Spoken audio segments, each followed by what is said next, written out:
ओम नमस्तस्मै गणेशाय ब्रह्मविद्याप्रदायिने यस्यागस्त्याय ते नाम विघ्नसागरशोषिणे ध्याये स्थिरेण चित्तेन गणेशं सर्वसिद्धिदं बुद्धिप्रकाशकं पूर्णं योगिनां हृदिसंस्थितं स्वानन्देशं गणेशानं महावाक्यस्वरूपिणं तत्त्वमस्यात्कृतिधरं सिद्धिबुद्धियुतं भजे. जय गजानन. भगवान गणेशांच्या दिव्य अशा गणेश पुराणाचं आपण चिंतन करतोय. राजा सोमकांत महर्षी भृगूंच्या आश्रमात पोहोचला. महर्षी भृगूंनी त्याची शंका दूर करण्याच्या नंतर शांतीचा स्वतःचा मार्ग सांगावा यासाठी त्यांनी त्यांच्या जीवनात केलेली साधना सांगितली. त्यानंतर जेव्हा त्यांना शांती मिळाली नाही असं पाहिलं तेव्हा ते भगवान वेदव्यासांकडे कसे गेले. भगवान वेदव्यासांनी स्वतःचा हिशोब सांगताना ते भगवान ब्रह्मदेवांकडे कसे गेले आणि भगवान ब्रह्मदेवांनी स्वतःचा अनुभव हा सांगितला. या सगळ्या कथा महर्षी सूत शौनकांना समजावून सांगतायत. या कथांमधला पुढचा विषय स्वाभाविक आला. मग भगवान ब्रह्मदेवांच्या जीवनातला सगळा प्रसंग पाहिला आणि स्थावर म्हणजे थेऊर ज्याला आपण म्हणतो त्या क्षेत्राच्या निर्मितीची कथा पहिल्यांदा आली. पहिल्यांदा का आली? कारण पहिला मान स्वाभाविक भगवान ब्रह्मदेवांचा आहे. निर्मितीचा विषय त्यांचा आहे म्हणून निर्मितीचा विषय पहिल्यांदा, म्हणून ब्रह्मदेव पहिल्यांदा, म्हणून ब्रह्मदेवांनी स्थापन केलेल्या क्षेत्राचं वर्णन पहिल्यांदा आलं. स्वाभाविक त्यानंतरचं वर्णन येणार ज्यांचं काम पालनाचं आहे. ते पालन करते असणाऱ्या भगवान विष्णूंनी केलेली जी गणेश उपासना, त्या उपासनेचं वर्णन करणारं दुसरं क्षेत्र त्याचं वर्णन आपल्या समोर येतं. 3-4 संवाद जे चालू आहेत ते सगळे संवाद हे पुढचा संवाद सांगू लागले.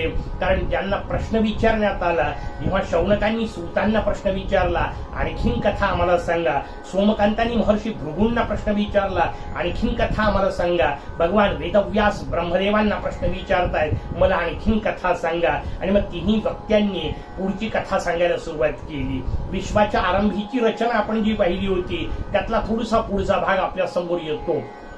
भगवान ब्रह्मदेव निर्मिती करतायत. अद्याप निर्मितीची प्रक्रिया सुरू आहे, पूर्ण झालेलीच नाही. संपूर्ण सृष्टी जेव्हा निर्माण होईल, सगळ्या सृष्टीची निर्मिती झाल्यावर त्यावर वेगवेगळ्या प्रकारचे जीव निर्माण होतील. कारण पहिल्यांदा तर जड सृष्टीची निर्मिती होणार. ती सगळी सृष्टी निर्माण झाल्यानंतर त्यामध्ये चेतन सृष्टीचे म्हणजे वेगवेगळ्या प्रकारच्या जीवांची निर्मिती होणार. मग 4 प्रकारची सृष्टी आपल्याकडे सांगितली: जरायुज, अंडज, उद्भिज, स्वेदज.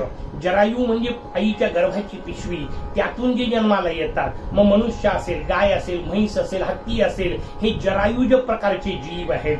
दुसरे अंडज सांगितले, अंड्यातून जन्माला येणारे. मग पक्षी असतील, सरीसृप म्हणजे सरपटणारे प्राणी असतील, ते अंडज सांगितले. तिसरे स्वेदज जीव सांगितले, घाणीतूनच जन्माला येणारे, मळातून जन्माला येणारे, कुजलेपणातून जन्माला येणारे स्वेदज प्रकारचे जीव सांगितले. चौथे उद्भिज म्हणजे वृक्ष इत्यादी सांगितले. या 4 प्रकारच्या सृष्टींची निर्मिती भगवान ब्रह्मदेव करतायत. त्याच्यात 84 लक्ष प्रकारचे वेगवेगळे जीव तयार करतायत. त्याला आपल्याकडे शास्त्राने 84 लक्ष योनी असं म्हटलं. या वेगवेगळ्या जीवांच्या निर्मितीची प्रक्रिया सुरू आहे. आता ही प्रक्रिया सुरू असल्यामुळे जेव्हा ही प्रक्रिया पूर्ण होईल तेव्हा याचं पालन ज्यांना करायचं आहे त्या भगवान विष्णूंना सध्या काम नाहीये. त्याच्यामुळे भगवान विष्णू आपल्या क्षीरसागरावरच्या त्या शेषशय्येवर शांतपणे पहुडलेले आहेत. आपल्याच आनंदात आत्मरूपामध्ये मग्न आहेत. त्या अवस्थेमध्ये असताना शास्त्राने वर्णन सांगितलं, त्यांच्या कानातून घामाचे 2 थेंब बाहेर आले. नुसते बाहेर नाही आले, भगवान विष्णूंच्या अंगात शरीरातून आलेला मळ आहे, भगवान विष्णूंच्या शरीरातून आलेला घाम आहे. त्या घामाच्या 2 थेंबातून 2 राक्षस तयार झाले. किंवा घामातून भगवान विष्णूंच्या घामातून राक्षस कसे झाले? त्याचं उत्तर आहे, जन्माला आले तेव्हा राक्षस नसतात, कृतीनी माणूस राक्षस होत असतो. राक्षसांच्या ह्या कल्पना जसे जसे आपल्याला पुढच्या कथा येतील आणखीन स्पष्ट आपण करत जाऊ. पण लक्षात ठेवा, तुमच्या माझ्या डोक्यात चित्रपटांनी या पुराण कथा मांडणाऱ्या मालिकांनी ज्या पद्धतीचे राक्षस वर्णिले अशा सगळे राक्षसांचे वर्णन आपल्याकडचे नाही. म्हणजे राक्षस विनाकारण काळे बेंद्रे असतात, त्यांना काहीतरी 2 शिंग असतात, त्यांचे डोळे असे एखाद्या अंगाराप्रमाणे लालबुंद असतात, ते विनाकारण हा हा हा करत हसत असतात. असं काही वर्णन पुराणांमध्ये नाहीये. पुराण राक्षस किंवा देवता प्रवृत्तीच्या नुसार वापरते. रावण अतिशय सुंदर होता दिसायला. राक्षस का म्हटलं? कारण त्याचं एकमेव कारण विकृती त्याच्या स्वभावात होती. हे जे स्वभावगत राक्षसत्व आहे, पुराणकारांना ते सांगायचंय. माणसातच राक्षस आहेत, माणसातच दैवत्वाची भूमिकाही आहे. त्या दोन्ही गोष्टी आपल्याला एक एक टप्प्याटप्प्याने हळूहळू कथा जशा पुढे जातील तसं आपल्या लक्षात येईल. इथे दोन राक्षस तयार झाले. का राक्षस म्हटलं? समोर भगवान ब्रह्मदेव दिसले. ते ब्रह्मदेवावर चालून गेले, कारण ब्रह्मदेवाला मारायचं. दिसेल त्या माणसाला. वास्तविक ब्रह्मदेवांनी त्यांचं काहीही वाईट केलेलं नाहीये, पण काही वाईट केलं नसताना विनाकारण समोरच्यावर आक्रमण करणे आणि त्याचा काहीतरी त्रास देण्याकरता प्रयत्न करणे, याला राक्षसी वृत्ती म्हणतात. पुराणकार आपल्याला ते अधोरेखित करून देत आहेत. ती गोष्ट आपल्याला ते सांगतायत. ती रचना आपल्या समोर आली. भगवान ब्रह्मदेव आश्चंबित झाले. त्यांना काहीच करता येत नव्हतं. भरी शांत देवता, वेदाध्ययन करणारी देवता, आक्रमणाला उत्तर देणे हा त्यांचा स्वभाव नाही. काय करायचं? शेवटी त्यांनी भगवान विष्णूंची प्रार्थना केली. उठा, कसंही करा, या राक्षसांपासून मला वाचवा. भगवान विष्णू आपल्या योगनिद्रेमध्ये आहेत. स्वाभाविक भगवान ब्रह्मदेवांना त्या निद्रेची प्रार्थना करावी लागली आणि भगवान ब्रह्मदेवांनी त्यांच्या योग निद्रेची स्तुती केली. दुर्गा सप्तशती नावाचा दिव्य ग्रंथ आहे. त्याच्यामध्ये आपल्याला रात्री स्तोत्र नावाने हे स्तोत्र पाहायला मिळतं. त्यामध्ये भगवान ब्रह्मदेव त्या निद्रेची स्तुती करतात. योग निद्रेने आपले पाश ओढून घेतले आणि भगवान विष्णू जागृत झाले. पाहिलं तर ते दोन राक्षस समोर आहेत. ब्रह्मदेवावर आक्रमण करतायत आणि ब्रह्मदेव आपल्याला वाचवायसाठी धावा करतायत. म्हटल्यानंतर भगवान विष्णू ताबडतोब उठले आणि युद्धाकरता निघाले. पंचायती झाली. पुराणकारांचे शब्द असतात, मोठाले शब्द वापरायचे, अधोरेखित करायचे. 5000 वर्ष दोघांची लढाई झाली. दोन्हीकडे काहीच संपेना. ते राक्षसही हारेनात आणि विष्णू पराजित होण्याचा प्रश्नच येत नव्हता. भगवान विष्णूंची आणि त्या राक्षसांची प्रचंड लढाई झाली. खूप काळ झाली एवढं घेतलं तरी आपल्यासाठी पुरेसं आहे. प्रचंड मोठी लढाई झाली आणि काहीच निर्णय जेव्हा लागत नाही, आपल्या हातून विश्वातली पहिली लढाई, त्या पहिल्या लढाईत आपण विश्व पालन करते म्हणून भगवंतांनी आपल्याला सांगितलं, श्री ओंकाराने आपल्याला वर्णन केलं आणि तरीही आपण पराजित का होतोय किंवा विजय का मिळत नाहीये, या मनस्थितीत असलेले भगवान विष्णू विचार करतात. नाही, शक्ती नाही चालू शकत. आणि लक्षात ठेवा, शहाण्या माणसाचं लक्षण हे असतं, जिथे शक्ती चालत नाही तिथे युक्ती वापरायची असते. भगवान विष्णू म्हणतात, चला युक्ती वापरून मोकळं करू. भगवान विष्णू रणांगणातून गुप्त झाले. अलग लक्षात, श्रीकृष्ण अवताराची प्रवृत्ती कुठून आली? मुळातली आहे. जर नसेल जमत तर 2 पावलं मागे सरकून जावं. रणछोड ही जी वृत्ती श्रीकृष्ण अवतारात आपल्याला पाहायला मिळते ती भगवान विष्णूंचं मूळ स्वरूप आहे. पहिल्या युद्धात त्यांनी वापरली. गायब झाले, रणांगणातून गुप्त झाले, एका रंगणामध्ये प्रगट झाले. या सगळा थकवा आला होता आणि थकवा काढायचा कसा? पहिल्या दिवशी आपल्याला सांगितलं, काव्यशास्त्र विनोदेन कालो गच्छति धीमताम. बुद्धिमान माणसांचा काळ काव्यशास्त्र विनोदात जात असतो. विनाकारण नुसता वाया घालवत नाहीत ते. काय करावं? संगीताची आराधना सुरू केली, कारण मनाला शांतता मिळवण्यासाठी संगीत हा सगळ्यात सुंदर मार्ग आहे. भगवंताच्या जवळ जाण्याचा तो अत्यंत सुगम असलेला मार्ग. भगवान विष्णू अद्वितीय पद्धतीने वीणा वादन करतात असं सांगितलं. ती वीणा त्यांनी आपल्या प्रगट केली आणि त्या वीणेचं वादन सुरू केलं. ते स्वर स्वाभाविक सगळे अनंत कोटी ब्रह्मांडात फिरू लागले. तिकडे तिकडे ते स्वर गेले. ते वीणेचे झंकार पोहोचले कैलासावर आणि ध्यान लावून बसलेले योगीराज राजेश्वर, कारण त्यांचं काम आणखीन यायचंच होतं. याच दोघांचा विषय सुरू होता. ब्रह्मदेव निर्मिती करत होते, विष्णूंचं पालन होणार, त्यांचं काम संहाराचं. हे शेवटचा विषय आहे. ते आपल्या योग समाधीमध्ये बसलेले आहेत, पण या दिव्य स्वरांनी त्यांची योग समाधी हल्ली. त्यांनी आपल्या गणांना सांगितलं, जा कोण गातंय ते घेऊन या. भगवान विष्णूंपर्यंत गण पोहोचले. भगवान विष्णूंना कैलासावर आमंत्रित करण्यात आलं. दोघांची भेट झाली. भगवान विष्णूंचं क्षेमकुशल इत्यादी पहिल्यांदा विचारलं आणि मग स्वाभाविक विचारलं, का असं गायन अद्वितीय करत बसलेले आहात? कोणत्या थकव्यातून बाहेर येण्याकरता थकलेले दिसताय तुम्ही? कशा करता असं गायन करताय? स्वाभाविक भगवान विष्णूंनी सगळा प्रसंग सांगितला आणि विचारलं, हे विश्वातलं पहिलं युद्ध आहे. आता पहिलेच 2 राक्षस निर्माण झालेले आहेत. त्यांना मारण्याकरता मी उभा राहिलो आणि माझ्या या पहिल्याच युद्धामध्ये जर मी विजयी होणार नसेल तर संपूर्ण सृष्टीचं संचालन मी करणार कशाच्या भरोशावर? काय नेमकं चुकलं? कुठे नेमकी अडचण झाली? भगवान शंकर आता गुरु रूप स्वरूपात आहेत. या वाक्याचा अर्थ असा नसतो काढायचा, समजून घ्या. आपल्याला भगवान विष्णूंना समजत नाही असं काही असतं हे सांगायकरता नाहीये, किंवा भगवान विष्णूंना कळत नसल्या मुळे शंकरांनी त्यांना उपदेश दिला अशासाठी कथा नसतात. सगळ्याच देवता परब्रह्म स्वरूपाच्याच आहेत, त्याच्याकरता कथा नाहीयेत. कथा आपल्याला समजून सांगायची आहेत, कारण विष्णूंना सांगण्याच्या निमित्ताने शंकर जे सांगणार आहेत ते सूत्र महत्वाचं आहे. ते सूत्र आपल्या समोर आणायचं आहे. आणि मग त्या सूत्राने जर भगवान विष्णू विश्वाचं संचालन करतात तर मला माझ्या संसाराचं संचालन करता येईल की नाही, बस एवढा संकल्प त्याच्यातून आपल्या मनामध्ये निर्माण व्हावा, तेवढंच आपल्याला सांगायचंय. तो भाव आपल्या मनामध्ये जागृत करायचा आहे. भगवान शंकरांनी सांगितलं, युद्धाचा प्रसंग झाला, कारण जसं ब्रह्मदेवांनी तुम्हाला विनंती केली आणि ते योगनिद्रेचं पांघरून तुमच्यावरच निघालं, एकदम तुम्ही उठलात आणि युद्धाकरता ताबडतोब सज्ज झालात. कोणतीही चांगली असो की वाईट असो, वाईट तर करूच नये, पण चांगली गोष्ट करताना गणेश स्मरण करावं, हे जे शास्त्राने दिलेला आदेश आहे तो पाळायला तुम्हाला वेळच मिळाला नाही, तुमच्या लक्षातच राहिलं नाही. कारण अचानक संकट समोर येऊन उभं होतं, तुम्ही ते केलं नाही आणि गणेश स्मरण न करता जर तुम्ही जाल तर लक्षात ठेवा तो सिद्धिपती आहे. जोपर्यंत सिद्धिपतीची उपासना करणार नाही तोपर्यंत कोणत्याच कामात सिद्धी कशी मिळेल. ब्रह्मदेवांनी ती चूक केली म्हणून त्यांना सिद्धी मिळत नव्हती, ते विश्व निर्माण करू शकत नव्हते. तुमच्या इच्छेने तीच गोष्ट घडली. तुम्ही जर सिद्धिपतीची उपासना नाही केली तर विश्व पालनाच्या तुमच्या कार्यात तुम्हाला सिद्धी मिळेल कशी. सिद्धिपतीला सोडून सिद्धी मिळत नसते हे सांगणं महत्वाचं आहे. ते तुमच्या माझ्या कामाचं आहे की आपल्या कोणत्याही कार्याचा आरंभ जय गजाननीच असला पाहिजे. ही भूमिका आपल्या समोर ते सांगतायत, ती रचना आपल्याला पुराणकार सांगणार आहेत. त्या दृष्टीने भगवान शंकरांनी सांगितलं. भगवान विष्णू म्हणतात बरोबर आहे. भगवान विष्णू तिथून पुन्हा निघाले, एका क्षेत्रावर जाऊन पोहोचले. क्षेत्र नावाची गोष्ट नव्हतीच त्यावेळा. ब्रह्मदेवांनी सृष्टी निर्माण केली, एक एकांताचं स्थान शोधलं, त्या एकांताच्या स्थानावर शांतपणे बसून तपश्चर्या सुरू केली. मग स्वाभाविक आहे, विश्वाच्या कल्याणाकरता तपश्चर्या करतायत. फार कमी काळामध्ये ती तपश्चर्या पूर्ण होत असते आणि करणारे जर भगवान विष्णू असतील तर त्याला वेळ लागण्याचं कारण नाही. भगवान गणेश प्रगट झाले. भगवंतांनी त्यांना सांगितलं हरकत नाही, शास्त्राचं उल्लंघन तुमच्याकडून घडलं होतं म्हणून यश मिळालं नाही, आता पुन्हा जा.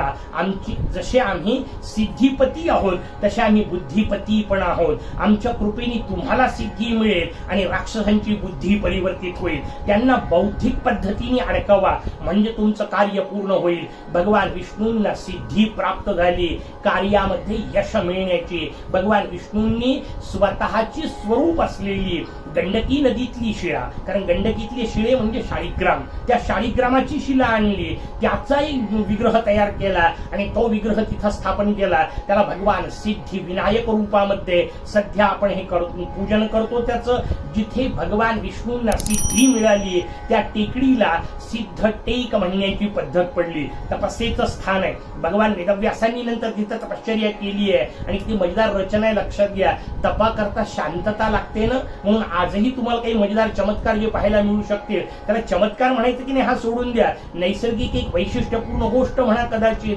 आजही त्या प्रांतामध्ये कितीही मोठा पूर त्या भीमा नदीला जरी आला तरी त्या भीमेच्या पात्राचा आवाजच होत नाही, खळखळाटच येत नाही. कारण तपश्चर्येची भूमी आहे, शांतता असली पाहिजे. आता लोकांनी ती शांतता नष्ट केली, तो भाग सोडून द्या. मला निसर्गाचा हिशोब आपल्या समोर सांगायचा आहे. सिद्ध क्षेत्राची कथा आपल्या समोर आली. भगवान विष्णू पुन्हा लढाई करता आले. ते जे दोन राक्षस होते ना, मधु आणि कैटभ नावाचे, आश्चर्य वाटलं त्यांना.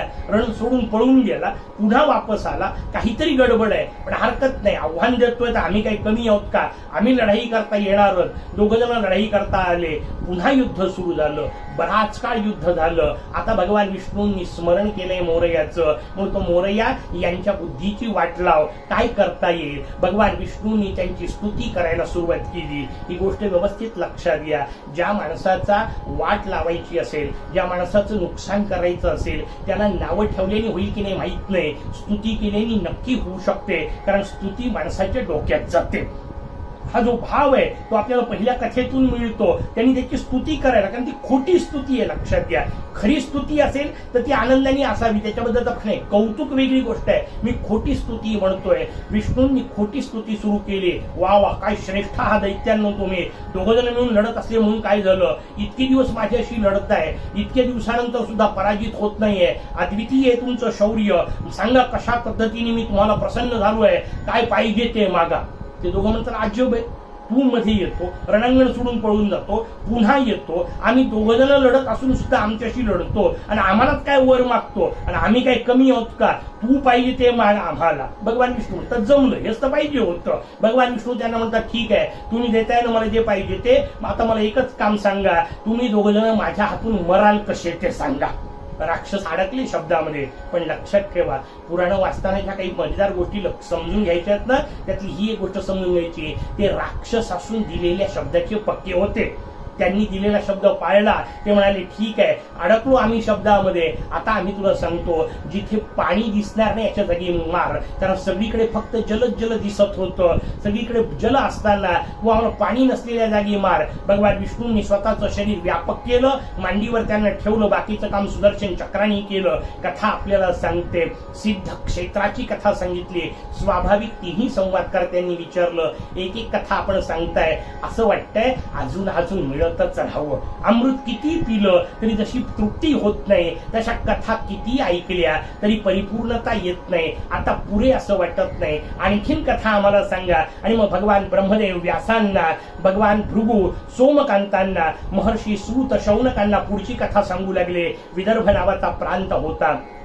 या विदर्भ प्रांतामध्ये कौंडिन्यपूर नावाचं नगर होतं. या कौंडिन्यपूर नगरामध्ये भीमक नावाचा राजा राज्य करत होता. चारुहासिनी नावाची त्याची राणी आहे. मनोरंजन आणि सुमंत असे दोन त्याचे सुंदर अशा प्रकारचे अमात्य आहेत. पण प्रत्येक कथेत तो पण येणारच आहे, पण काय नाहीये, संतती नाहीये. काय करायचं? स्वाभाविक दोघांनी आपल्या गुरूंकडे जाऊन पोहोचले, भगवान विश्वामित्रांकडे. विश्वामित्रांच्या समोर त्यांनी प्रार्थना केली, आम्हाला सगळं आहे आमच्याजवळ भगवंताच्या कृपेने, पण संतती नाही. संतती ही मोठी अजब गोष्ट आहे, लक्षात घ्या. जोपर्यंत नसते ना तोपर्यंत असावी असं वाटतं, आणि अनेकांच्या बाबतीत असं दुर्दैवी होतं, झाल्यानंतर कशाला झाली वाटायचं वेळ येतं. अर्थात क्वचित असावं, तसं नसावं, हे भाग वेगळा पूर्ण. पण लक्षात ठेवा, या व्यथित का होतो माणूस, कारण माणसाची प्रवृत्ती आहे जे नाही त्याच्या मागे लागायचं, सगळं बाकीचं आहे ते सोडून संतती नाही, या एकाच दुःखाने व्यथित होतात, आणि असलेले सगळे सुखाचे साधन माणूस गमावून बसतो. ही प्रवृत्ती त्यातली आपण समजून घ्या. ही माणसाची स्वाभाविक प्रवृत्ती आहे, नाही ते मिळवायच्या मागे लागायचं आणि आहे त्याचा आनंद गमावून बसायचा. ही जी प्रवृत्ती आपल्याला कथाकारी या निमित्ताने सांगतायत. ते म्हणतात विश्वामित्रांच्या समोर जाऊन पोहोचले, मला संतती का नाहीये? स्वाभाविक त्यांनी प्रश्न विचारला. विश्वामित्र, ऋषींची पद्धत ठरलेली आहे, जसं भृगूंनी त्याचा पूर्वजन्म सांगायला सुरुवात केली, तसं इथे विश्वामित्रांनी त्याचा पूर्वजन्म सांगायला सुरुवात केली. म्हणजे राजा, लक्षात घे, तुझी पूर्वकथा सांगतो.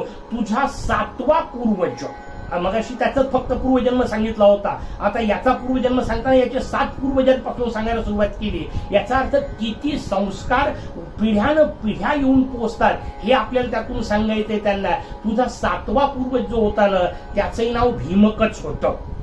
आज तुझं नाव भीमक आहे, त्याचंही नाव भीमक होतं. तो जो भीमक आहे, त्या भीमकाला कमला नावाची पत्नी होती. तुम्हा दोघांना 12 वर्ष तर संतती झाली नाही, पण त्यानंतर संतती झाली. त्या संततीचं नाव तू दक्ष असं ठेवलं, पण पंचायत अशी होती. झाली तर खरी संतती, पण त्या संततीला नाना प्रकारचे रोग होते. अत्यंत दुर्बळ अशा प्रकारचा होता. सगळ्या शरीराला छिद्र होते, नाना प्रकारचं रक्त वाहत होतं, पू वाहत होता. त्या मुलाच्या अंगाला दुर्गंधी सुटलेली होती. कंटाळा आला तुला, तू त्या मुलाचे काही दिवस उपचार केले आणि नंतर त्याच्या आई सकट त्याला जंगलात हाकलून दिलं की नको हे अशा प्रकारचा ताप. कुठून मुलगा झाला? जंगलात हाकलून दिलं. ती आई बिचारी मुलाचं पालन करतीये. एका जंगलामध्ये जाऊन पोहोचली. जंगलाच्या जवळ एक गाव होतं, त्या गावापाशी जाऊन पोहोचली. त्या गावामध्ये एक गणेश मंदिर होतं. त्या मंदिरामध्ये राहू लागली. इकडे तिकडे भिक्षा मागायची, कशी बशी त्या मुलाला जगवायची. एक दिवस आश्चर्य घडलं. असे 12 वर्ष गेले. 12 वर्ष तो त्या मंदिरात बसलेला आहे, बाहेर जाण्याचा प्रश्नच येत नाही. समोर फक्त मोरया दिसतोय. गजानन स्वाभाविकच करत असणार आहे. 12 वर्षात जणू काही एक तप झालं आणि एक दिवस आश्चर्यकारक गोष्ट घडली. एक संत पुरुष तिथून निघाले, एक महापुरुष तिथून निघाले. त्या महापुरुषांच्या अंगावरून आलेला वारा राजा या दक्ष नावाच्या मुलाला लागला आणि याचं सगळं शरीर सुंदर झालं. कोण होते? महर्षी मुद्गल होते. त्या मुद्गलांच्या कृपेने राजा दक्ष, हा जो नंतर राजा झालेला आहे, त्या तुझ्या मुलाचं म्हणजे भीमकाच्या मुलाचं त्या दक्षाचं शरीर सुंदर झालं. स्वाभाविक त्या दक्षाने आईला प्रश्न विचारला, कारण तोपर्यंत त्याला बोलण्याची अवस्था नाहीये, नाना प्रकारच्या रोगांमध्ये तेही त्याची अवस्था आहे. त्याने आईला विचारलं, मी कोण आहे, माझे पिताश्री कोण आहे, तू इथं अशी का राहते, नाना प्रकारचे प्रश्न विचारले. तिने सगळा पूर्व इतिहास सांगितला. हा सगळा पूर्व इतिहास आपल्याला सांगत असताना महर्षी भृगूंनी सोमकांतांना सांगितला. स्वाभाविक प्रश्न सोमकांताच्या मनात आला. स्वाभाविक प्रश्न बाकीच्याही श्रोत्यांच्या म्हणजे वेदव्यासांच्या मनामध्ये आला. ते म्हणतात, असे कोण महापुरुष ते होते की ज्यांच्या स्पर्शाने राजा दक्षाची अशी अवस्था सुंदर झाली, तो नंतर सुंदर झाला. आणि दुसरी महत्वाची गोष्ट, एवढा मोठा श्रेष्ठ असणारा हा माणूस ज्यांचा स्पर्श झाल्यानंतर दक्ष सुधारतो, त्याचा स्पर्श दक्षाला मिळाला कसा आणि हा दक्ष अशा वाईट अवस्थेत आला कसा, हे सगळं सांगा. एवढे सगळे प्रश्न उपस्थित केले. उत्तराकरता मात्र एक दिवस थांबावं लागेल. उद्या पाहू. तोपर्यंत जय गजानन.